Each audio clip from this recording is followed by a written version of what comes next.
कांग्रेस की तरफ से लगातार जिस तरीके से पिछले कुछ दिनों से नरेंद्र मोदी जी को जो दर्द दिया जा रहा था, वह सारा दर्द फूट फूट करके बाहर आ गया। आज नरेंद्र मोदी मेरठ में थे, कहने के लिए सरकारी कार्यक्रम था, लेकिन किसी रैली से कम नहीं था। सरकारी कार्यक्रम को नरेंद्र मोदी रैली ही बना करके रख देते और बीजेपी के मंच की तरीके से उसको इस्तेमाल किया गया। सरकारी पैसा, आपका पैसा, हमारा पैसा, टैक्स का पैसा, उसके मंच पर खड़े होकर के नरेंद्र मोदी साहब जिस तरीके से कांग्रेस को कोस रहे थे, इस तरीके से तो कोई चुनावी मंच पर भी भाषण नहीं देता है। नरेंद्र मोदी कहते हैं, और बोलते बोलते आज उन्होंने बहुत कुछ बोल दिया। नरेंद्र मोदी कहते हैं कि कांग्रेस ने नंगी गंदी राजनीति, सिरफिरे, बेलगाम, बहुत कुछ आज नरेंद्र मोदी बोल गए। और यहां तक कि फिर टीएमसी की शरण में भी, बीएसपी की शरण में भी, फारूक अब्दुल्ला के पास में भी और डीएमके में, वहां तक भी नरेंद्र मोदी पहुंच गए। ये आखिरकार मसला क्या है? सबसे पहले आप सुनिए नरेंद्र मोदी साहब को। एआई समिट में जिस तरीके से कांग्रेस ने विरोध किया, और नरेंद्र मोदी साहब जाहिर सी बात है इसको लेकर के परेशान होंगे, लेकिन आज जैसे ही उनको मौका मिला, और मैंने कहा था आपको कि इस बात को नरेंद्र मोदी जरूर भुनाएंगे और जहां पर भी मौका मिलेगा गला साफ करने का, वो चूकेंगे नहीं। और आज मौका मिला और उसके बाद में कुछ इस तरीके से उनके मुंह से फूल बरसने लगे। लेकिन कांग्रेस और इसके इकोसिस्टम ने क्या किया? साथियों, कांग्रेस ने भारत के एक वैश्विक आयोजन को अपनी गंदी और नंगी राजनीति का अखाड़ा बना दिया।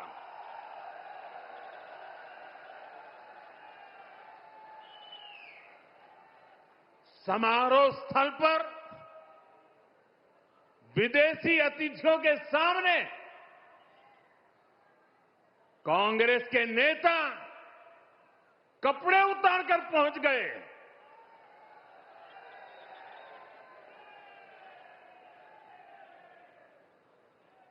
मैं कांग्रेस वालों को पूछता हूं, देश तो जानता है आप पहले से ही नंगे हो, फिर कपड़े उतारने की जरूरत क्या पड़ी?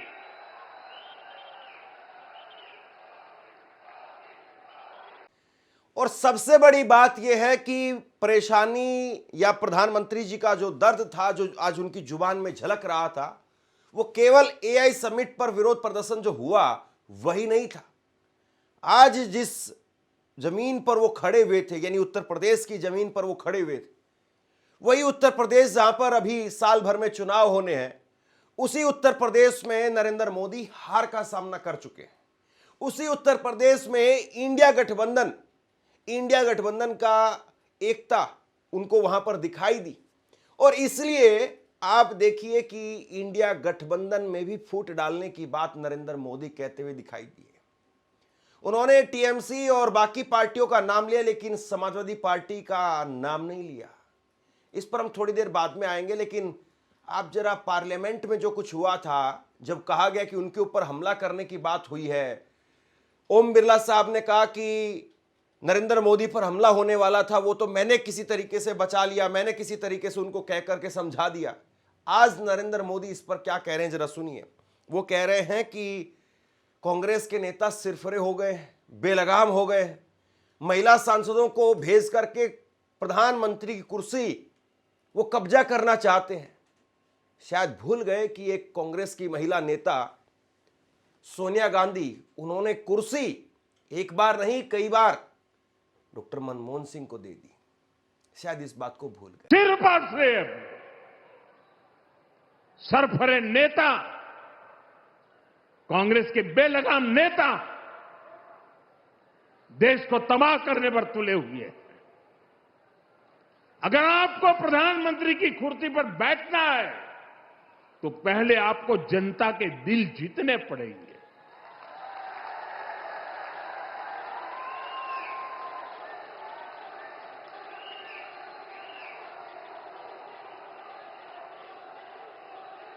महिलाओं एमपीओ को भेज करके सीट पर कब्जा करने से आप प्रधानमंत्री नहीं बन सकते हो। और माताओं बहनों को इस प्रकार से आगे करने की क्या मजबूरी है आपकी? क्या इतने खोखले हो गए हो आप लोग? और इसके बाद में जिस तरीके से विपक्ष एकजुट है हर मुद्दे को लेकर के, चाहे वो ट्रेड डील का मसला हो और चाहे प्रधानमंत्री नरेंद्र मोदी वो नरवणे साहब की किताब को लेकर के चुप्पी साध रहे हो वो मसला हो, और तकरीबन पूरा विपक्ष अविश्वास प्रस्ताव पर भी एकजुट खड़ा हुआ है। और अविश्वास प्रस्ताव पर वोटिंग भी होने वाली है, 9 तारीख को वोटिंग होने वाली है। और इसीलिए नरेंद्र मोदी साहब किसी तरीके से चाहते हैं कि कांग्रेस और बाकी विपक्ष अलग थलग हो जाए। यानी पहले मोदी साहब के सामने विपक्ष नहीं था, तब कहते थे कि विपक्ष नहीं है। पहली बार उनकी जिंदगी में उनको एक मजबूत विपक्ष देखने को मिला, तो आज देखिए क्या कह रहे हैं। कह रहे हैं कि आप संसद के अंदर परफॉर्म नहीं कर पा रहे हो, कांग्रेस को कोस रहे हैं, बाकी सबको सहला रहे हैं। पार्लियामेंट में क्या किया? पार्लियामेंट में खुद परफॉर्म कर नहीं पा रहे तो अपने साथी दलों को भी बोलने का मौका नहीं देते, पार्लियामेंट को चलने नहीं देते। और उसका सबसे बड़ा नुकसान कांग्रेस के जो साथी दल है ना उनको हो रहा है। अब वो समझ गए हैं।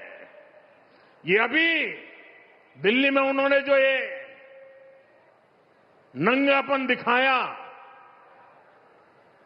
उनके सारे साथी दल चौंक गए हैं। अब प्रधानमंत्री नरेंद्र मोदी इतनी ज्यादा हमदर्दी अगर दिखा रहे हैं, प्रधानमंत्री नरेंद्र मोदी अगर विपक्ष को लेकर के इतना ज्यादा चिंतित हैं, तो जरा वो बता दें कि भाई कांग्रेस के नेताओं को छोड़ करके बाकी देश के अंदर किसी भी विपक्ष के नेता को परेशान नहीं किया जाएगा। क्या जो शिवसेना की पार्टी तोड़ी गई वो कांग्रेस थी, वो शिवसेना थी?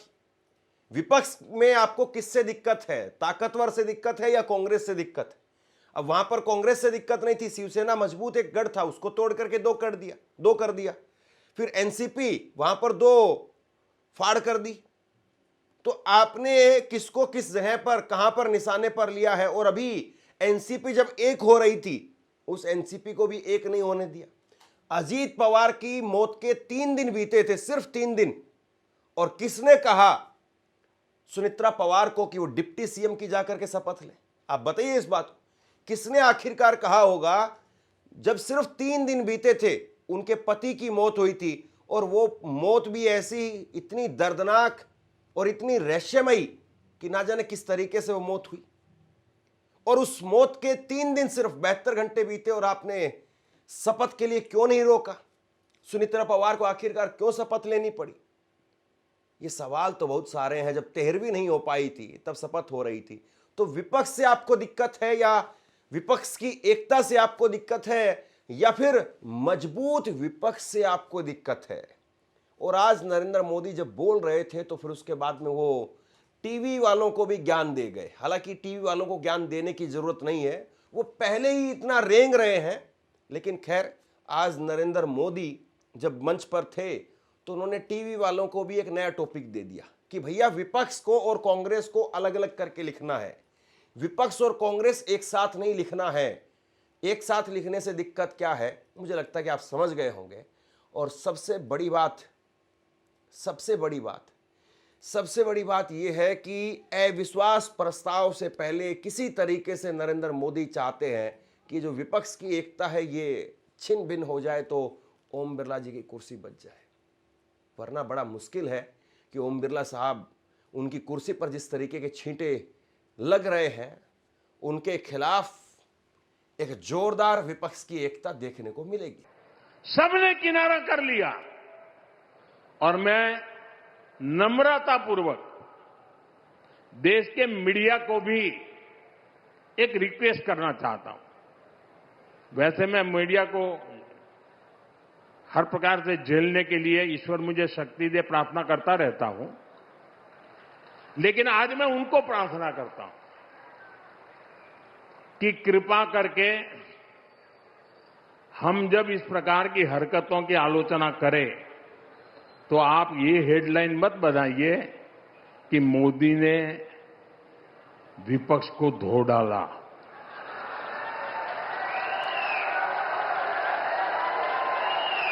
आप कांग्रेस को बचाने की ये चालाकियां बंद कीजिए।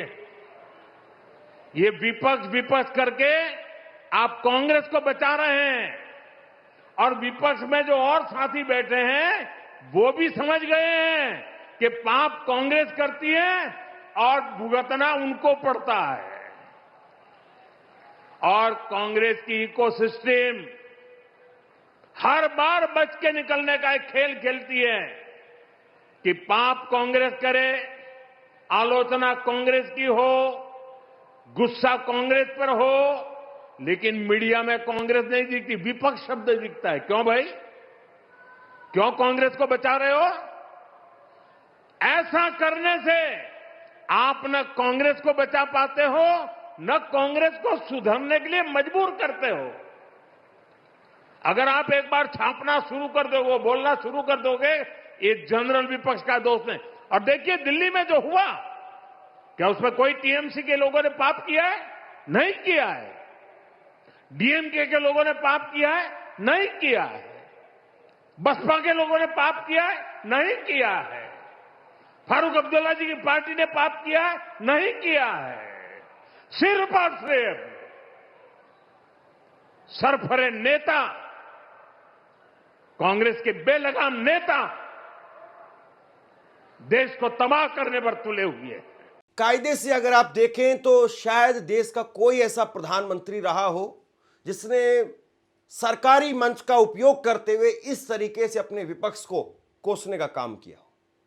मुझे याद नहीं आता है कि किसी प्रधानमंत्री ने सरकारी मंच पर खड़े होकर के, अब इससे पहले तो डॉक्टर मनमोहन सिंह साहब ही थे, लोगों की याददाश्त अगर होगी तो उन तक होगी, और उससे पहले तो आप कहां उम्मीद कर सकते हैं कि लोग याद रख रहे होंगे। और अंधभक्तों को तो लगता है कि 2014 के बाद ही देश आजाद हुआ है। लेकिन शायद कोई ऐसा प्रधानमंत्री रहा हो जिसने सरकारी मंच का, इस बात को नोट करना जरूरी है कि ये कोई रैली का मंच नहीं था। आज मेरठ मेट्रो का उद्घाटन किया गया, ये एक सरकारी कार्यक्रम था, जो सरकार के पैसे पर यह कार्यक्रम हुआ है। लेकिन यहां इस कार्यक्रम का पूरी तरह से चुनावी रैली के तौर पर इस्तेमाल किया गया। और अब यूपी में ऐसा ही होने वाला है। कोई भी उद्घाटन करने के लिए मोदी जी आएंगे। याद करिए 2024 के चुनाव से पहले क्या हो रहा था, 2019 के चुनाव के टाइम पर क्या हो रहा था। कहीं सड़क का उद्घाटन करना होता था, कई नेशनल हाईवे का 2 बार 4 बार जो उद्घाटन करेंगे नरेंद्र मोदी, ये पहले कर चुके हैं वो। तो इस तरीके से बार बार वो आएंगे और आकर के इसी तरीके का गुणगान करेंगे। एक बार प्रियंका गांधी ने कहा था कि नरेंद्र मोदी पर फिल्म बननी चाहिए। सलमान खान की फिल्म बनी थी तेरे नाम, और मोदी जी की जो है वो एक फिल्म बननी चाहिए, क्योंकि इतनी बार अपना नाम लेकर के गालियां देने को लेकर के रोने वाला प्रधानमंत्री हमने नहीं देखा। और मोदी जी का तो आप पूछिए ही मत। मोदी जी का क्या कहना, देश के पहले ऐसे प्रधानमंत्री हैं जो परमानेंट अपनी ही पीड़ा में परेशान रहते हैं। कर्नाटका गए, बड़ी लंबी लिस्ट ले गए कि भाई मुझे इतनी गालियां दी हैं। यहां भी कहने लगे मुझे इतनी गालियां दी हैं। रोते ही रहते हैं। लगता है आपने वो सलमान खान की पिक्चर देखी है तेरे नाम, उसमें सलमान खान शुरू से अंत तक रोते ही रहते हैं। मैं तो कहती हूँ मोदी जी के लिए भी पिक्चर बना देते हैं, उसका नाम रखेंगे मेरे नाम। डॉक्टर मनमोहन सिंह को खूब विपक्ष भी उस वक्त में कोसता था, लेकिन कभी डॉक्टर मनमोहन सिंह ने अडवाणी को, अटल बिहारी वाजपेयी को गद्दार नहीं कहा। लेकिन आज देखिए आप, राहुल गांधी को कभी अबोध बालक बताया जाता है, कभी कोई सुषमा स्वराज को यह नहीं कहा कि ये तो नौसखिया है, ये तो बहुत मंदबुद्धि की बच्ची है, किसी ने नहीं कहा ऐसा। जबकि सुषमा स्वराज ने तो यह भी कह दिया था कि अगर, और ये पर्सनल अटैक था, कि अगर सोनिया गांधी वो प्राइम मिनिस्टर बनी तो मैं सिर के बाल मुंडवा लूंगी, ये तक कह दिया था। लेकिन फिर भी कभी पर्सनल लेवल पर सुषमा स्वराज को भी इस तरह से गालियां नहीं दी गई। आज विपक्ष को एंटी नेशनल, अबोध बालक, पप्पू, शहजादा, इस तरह के शब्दों के साथ में बुलाया जाता है। और वो भी प्रधानमंत्री के मुंह से। चलिए कोई और नेता अगर कुछ कहता है तो समझ में आता है, लेकिन प्रधानमंत्री के मुंह से और सरकारी मंचों पर, संसद के अंदर, क्योंकि यहां पर कोई रोकने वाला नहीं है। और एक बार विपक्ष आया, उसने अगर अविश्वास प्रस्ताव पेश किया ओम बिरला के खिलाफ, तो देखिए साहब, अब विपक्षी एकता से भी डर लगने लगा है। कांग्रेस ही नहीं, अब केवल ये विपक्ष की एकता से भी डर लगने लगा है। और बड़ी बात यह है कि आपने सपा का नाम क्यों नहीं लिया? आपने टीएमसी का नाम लिया, आपने बीएसपी का नाम लिया, आपने डीएमके का नाम लिया, आपने फारूक अब्दुल्ला की पार्टी का नाम लिया, सबका नाम लिया। आपने सपा का नाम क्यों नहीं लिया? या फिर समाजवादी पार्टी, अखिलेश यादव, पता है कि उत्तर प्रदेश में वो आपके सामने है। क्या बीएसपी का नाम लेकर के उन्होंने बीएसपी को भी अपने पाले में कर दिया, या फिर यूं कहें कि बीएसपी का ज़्यादा नुकसान कर दिया? देखिए, लोकतंत्र के अंदर वाद विवाद, संवाद, आलोचना, तारीफ सब चलता है, लेकिन कम से कम प्रधानमंत्री को अपने शब्दों पर लगाम देनी चाहिए थी। अगर कांग्रेस ने गंदी घटिया राजनीति की तो प्रधानमंत्री उससे ज्यादा नीचे जाकर के, गिर करके और गंदी घटिया राजनीति करें, जरूरी तो नहीं है। अगर एक आदमी गिर गया है, एक आदमी गलत कर रहा है, तो आप तो कम से कम सही कर सकते थे। लेकिन खैर, नरेंद्र मोदी साहब जब मंच पर हों और जब इतने दिनों के बाद मौका मिला हो, तो फिर वो कुछ नहीं छोड़ते। और बड़ी बात यह है, आज 37 मिनट का उन्होंने भाषण दिया, तो 37 मिनट के भाषण में फिर से वो पुराने डायलॉग भी लेकर के आए। मेरी माँ को गाली देते हैं, वो बात आज दोहराई। मेरी कब्र खोदने की बात करते हैं, वो बात भी आज दोहराई। यानी कहीं पर भी अपने आप को विक्टिम पेश करने से नरेंद्र मोदी साहब चूकते नहीं है। बहरहाल, ये जनता है और ये जनता जनार्दन वो तय करेगी कि नरेंद्र मोदी जो बोल रहे हैं वो सही है, या नरेंद्र मोदी जो बोल रहे हैं वाकई एक प्रधानमंत्री को शोभा नहीं देता है। नीचे कमेंट बॉक्स में अपनी राय लिख करके जरूर बताइए, इस खबर को शेयर कीजिए। धन्यवाद। आपसे कुछ कहना चाहता हूं। आज के वक्त में पत्रकारिता करना कितना मुश्किल काम है, लेकिन अगर ऐसे में भी कोई आपकी खबर दिखा रहा है, कोई आपके मुद्दे पर बात कर रहा है, तो आपको भी उसका साथ देना चाहिए।